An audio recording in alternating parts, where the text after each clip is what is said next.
line to ensure swift communication between Washington and Moscow.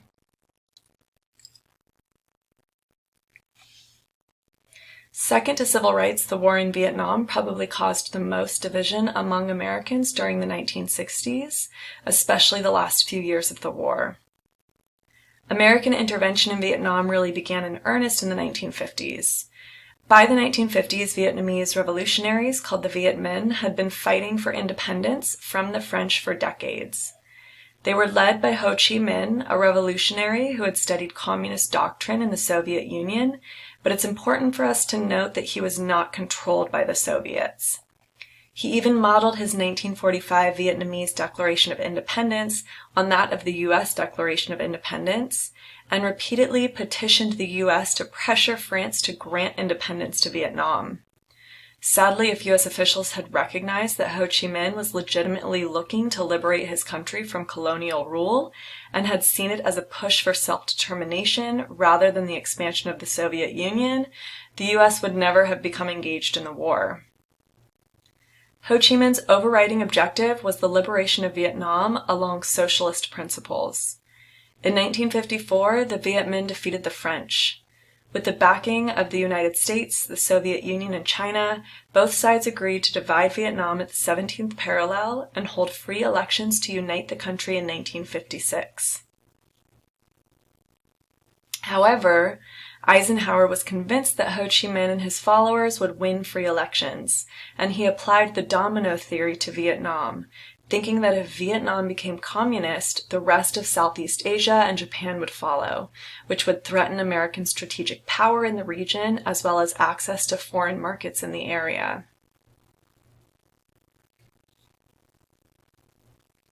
So Eisenhower installed the anti-French but also anti-communist Diem to lead South Vietnam, and then supported his regime's refusal to hold the promised national elections in 1956. In pretty typical fashion, the anti-communist interests of the U.S. had beaten out its democratic ideals. With the country now permanently divided, Eisenhower funneled economic aid to Diem to undertake needed land reforms that would strengthen his government and weaken the appeal of Ho Chi Minh. The president also dispatched CIA agents and military advisors to help the South Vietnamese government set up security forces and train military units. However, Diem used most of the money to build up military and personal security forces to consolidate his power and suppress all political opposition rather than implementation of reforms. These actions served to increase the opposition to his regime from communists and non-communists alike.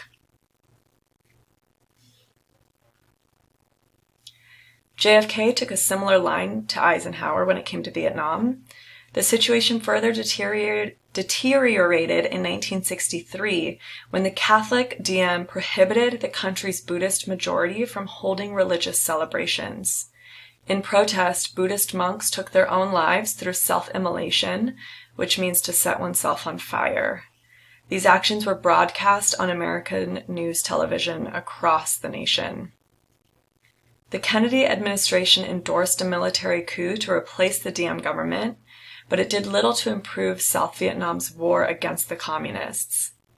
The Viet Cong, which is the term for the communist insurgents in South Vietnam, had more support in the rural countryside than did the South Vietnamese government because the rebels promised land reform and recruited local peasants that were disturbed by the corruption and ruthlessness of the Diem regime.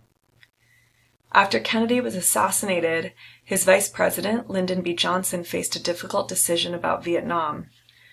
Privately, the new president harbored reservations about fighting in Vietnam, but he was fearful of being considered soft on communism and was concerned that a demonstration of weakness would jeopardize congressional support for his domestic plans, which we will talk about soon. He eventually concluded that more U.S. forces had to be sent to Vietnam, but he needed an event to justify further intervention. This came in August 1964 when North Vietnamese gunboats 60 miles off the North Vietnamese coast in the Gulf of Tonkin attacked an enemy spy ship. 2 days later, another U.S. destroyer repeatedly coming under a torpedo attack U.S. destroyer reported coming under a torpedo attack, but because of inclement weather, weren't actually certain that the attack occurred, which now we're pretty sure that it didn't happen. Furthermore, neither ship was actually damaged at all by the attacks or the perceived attacks. Despite this uncertainty, Congress passed the Gulf of Tonkin Resolution, which essentially provided Johnson with unlimited power to make military decisions regarding Vietnam, which he subsequently used to escalate U.S. involvement in the war. Johnson continuously increased the number of American troops in Vietnam from 16,000 in 1963 to 380,000 in 1966 to 536,000 in 1968.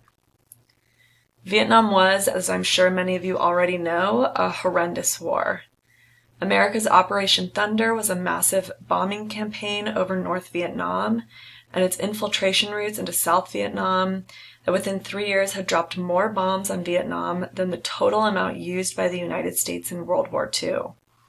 It dropped conventional bombs as well as napalm, which spewed burning jelly gasoline, and Agent Orange, which is a chemical defoliant meant to kill the trees in which the Vietnamese operated in, and also caused severe long-term adverse health effects for those who came in contact with it, including American soldiers. The war on the ground was a guerrilla war with combatants, men and women of all age, who fought at night and easily blended in with the local populations during the day. So the U.S. ground forces forcibly removed residents from villages and instituted search and destroy missions to defeat the Viet Cong. These tactics were ultimately unsuccessful and served to breed further animosity towards the U.S. and South Vietnamese government. On the ground, frustration also bred racism amongst U.S. soldiers, which resulted in some American soldiers indiscriminately burning down villages and killing non-combatant civilians.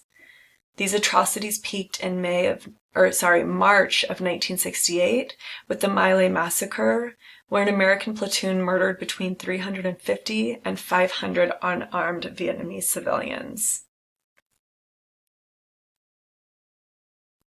We see on the bottom left image here an image from the massacre in which the civilians were murdered. So we're going to pause here with a reflection. How did anti-communist hysteria shape both U.S. domestic and foreign policy in the 50s, 60s, and 70s?